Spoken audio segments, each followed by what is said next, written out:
Assalamualaikum warahmatullahi wabarakatuh. Waalaikumsalam warahmatullahi Mohon maaf, saya minta izin kepada panjenengan untuk saya sedikit mewawancarai terkait dengan pengalaman panjenengan dalam pengambilan keputusan.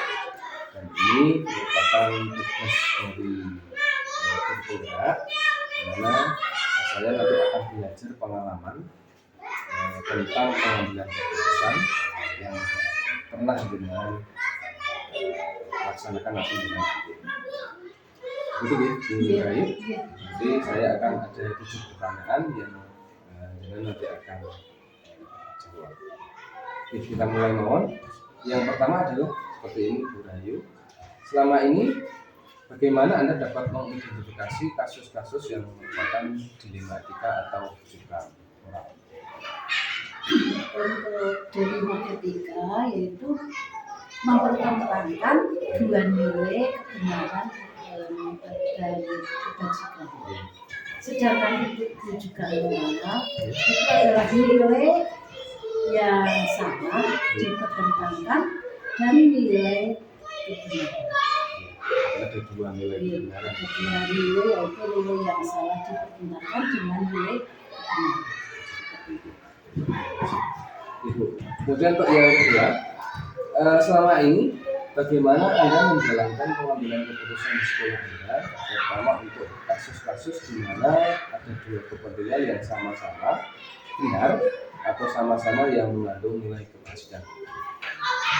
Nah, ini kebetulan di sini ada yaitu namanya kegiatan samaran, kegiatan visi samaran yang itu sudah berjalan dari nenek moyang kita.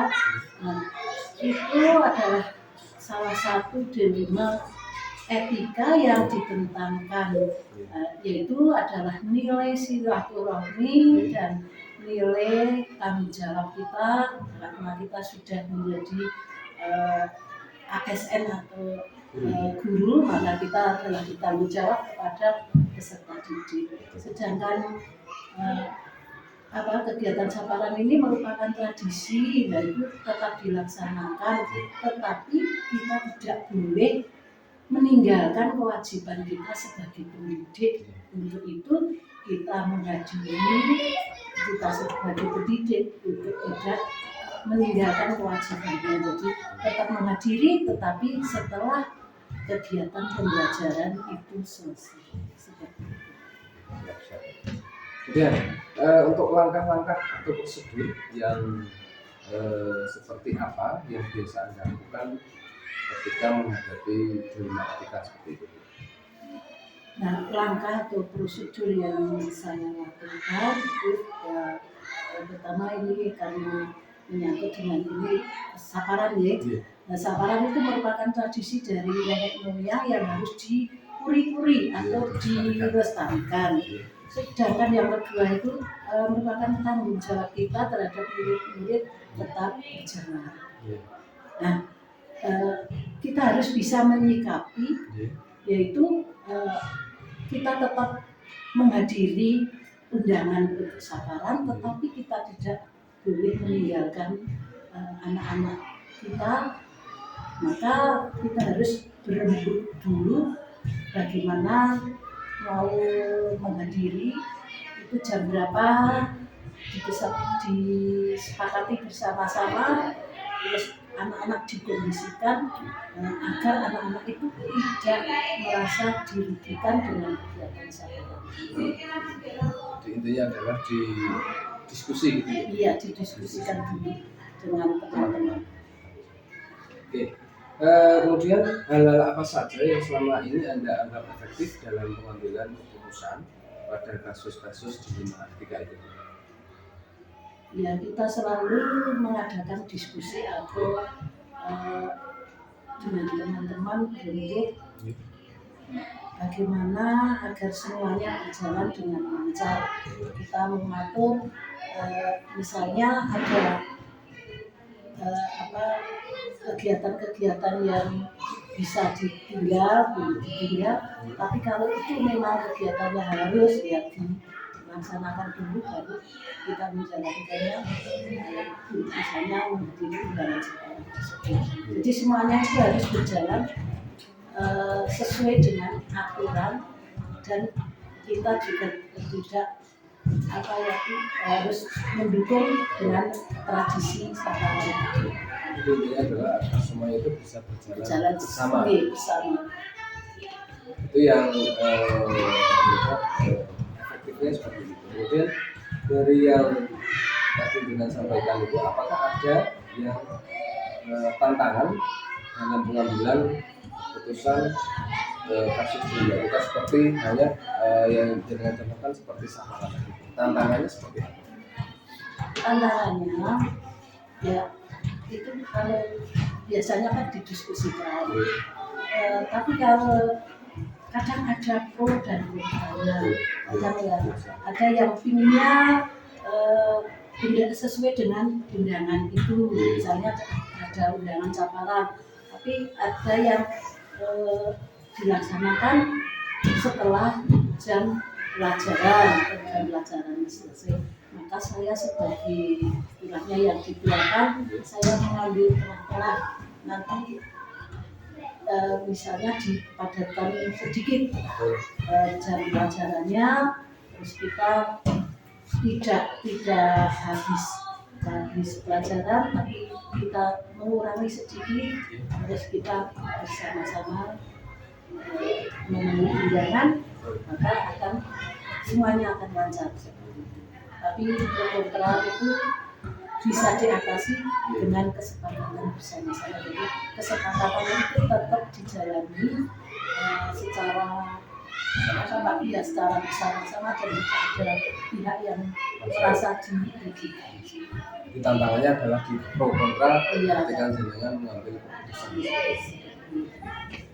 Kemudian misalkan ada suatu kasus seperti dilema kita, seperti yang tadi saya bilang itu, nah jenengan menyikapinya itu, permasalahan itu nanti akan diselesaikan pada saat itu juga di tempat, atau jenengan mempunyai beberapa jadwal yang harus jenengan selesaikan. Misalnya jenengan harus menyelesaikan itu di hari Rabu atau hari Senin, atau ketika ada permasalahan itu jenengan langsung segera menyelesaikan. Jenengan seperti apa yang selama ini jenengan lakukan?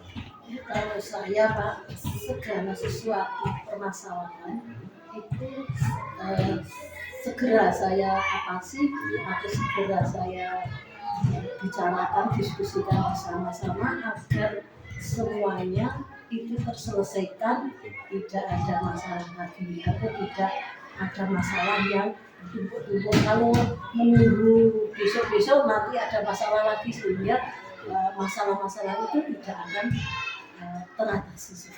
Jadi secepat mungkin semua masalah itu dibicarakan dan diselesaikan. Jadi sama dengan pepatah itu, pepatah ikan cepat ikan gabus, lebih cepat lebih bagus. Siap. Kemudian gini tuh, selama ini ketika jenengan mengambil keputusan seperti keputusan dilema etika itu, apakah ada seseorang atau faktor-faktor yang memperkuat jenengan dalam mengambil keputusan? Faktor-faktornya seperti apa? Ya, segala sesuatu atau segala permasalahan dalam mengambil keputusan itu tetap ada yang membantu untuk memecahkan semua masalah itu, karena setiap masalah itu selalu kita bicarakan bersama-sama.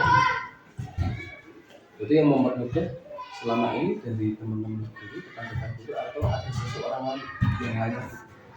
Ya, di samping Bapak Ibu guru semua, ada dari komite, perangkat, dari orang ruangan. Berarti ada tiga pihak di kantor komite,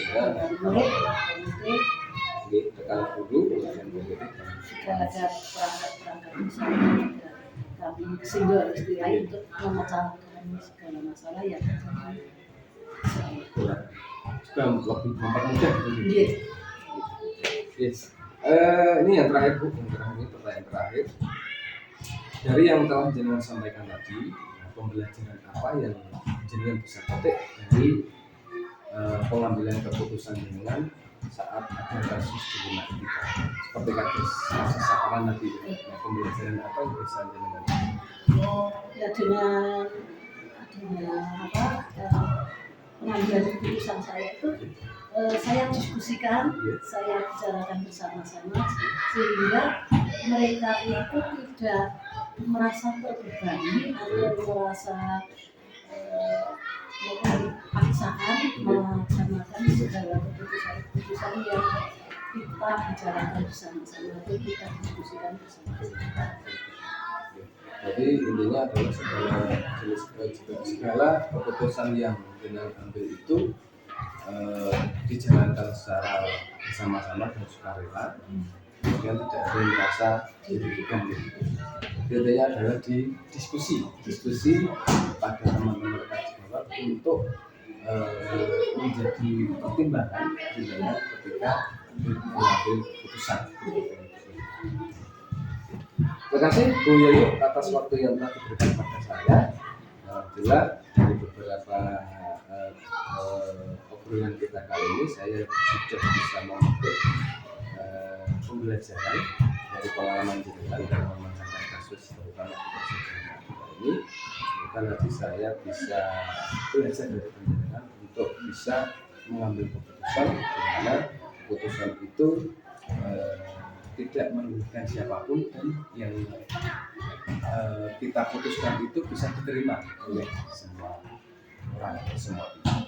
Ya, terima kasih Bu Yoyo atas waktu yang diberikan. Saya akhiri. Assalamualaikum warahmatullahi wabarakatuh.